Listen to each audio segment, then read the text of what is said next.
What's going on, guys? It's Brian, the quit drinking guy, and I just wanted to jump on here and do a little bit about my background so that people know who the hell I am, why I started this quit drinking quest, and what you can expect from the channel moving forward. So, I am a former alcoholic slash addict, obviously, because that's why I started this channel. I'm 7 months sober, so I went through a dark period in my life, very dark period. Still in the process of going through a divorce. I grew up in New Jersey, in South Jersey, and a lot of my friends were addicts, and I, of course, became an addict. And, ever since I was like 15 to 17, just been putting them back, man, whether it's pills or beers or lines or whatever, you name it. Friggin' any drug I could get my hands on, I would do it for several years. All right. So this is what I became. And it continued and got progressively worse until I became 30. And then my ex-wife at the time, yeah, my wife at the time, who's now my ex-wife, moved us out of the town where I was running around doing coke and a bunch of dumb shit. So basically, I was able to get sober once I got out of the environment, but I was still in the state. I was still in the same state, so I would still seek it out.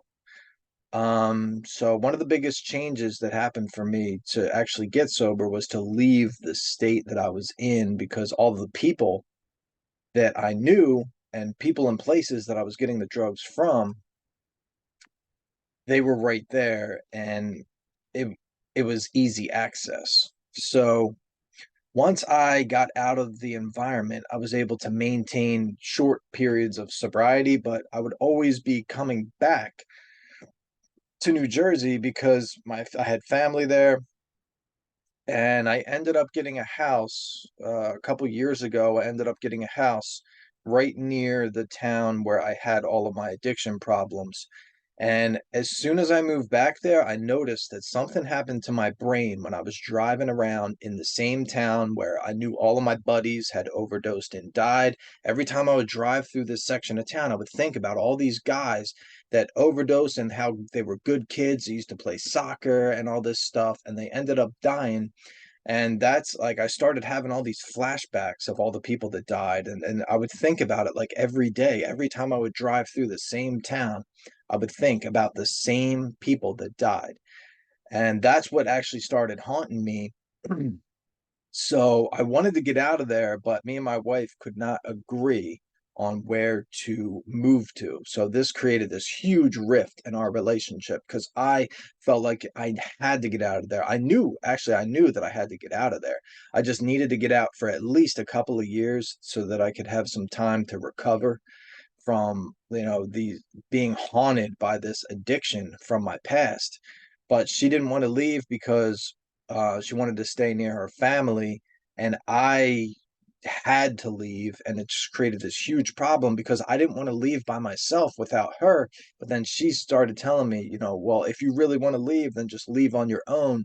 And I felt like that was like not being loyal to me because she was married to me, so I figured that she should leave the state and live with her husband. But she didn't want to because she didn't feel safe with me, because I still had anger issues, and I was on benzodiazepines for years. I was on Xanax and Klonopin and Valium for like 15 years, and I was still coming off of all that. I still was in protracted benzodiazepine withdrawal, and it threw me into these anger fits where like I was delusional a lot of the time, and my fight or flight response was too reactive, emotionally reactive. So like we're working on a house.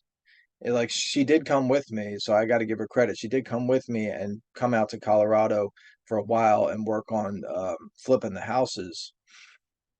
But once I started getting angry, like certain things would take place where I would um you know I had to remove things would shit would hit the fan, and then I would get pissed and start breaking a freaking breaking cabinets down in the basement and telling her to get out of the room because I felt the shit coming on from the benzo withdrawal, right? So I didn't want her to be around it because I knew how I got.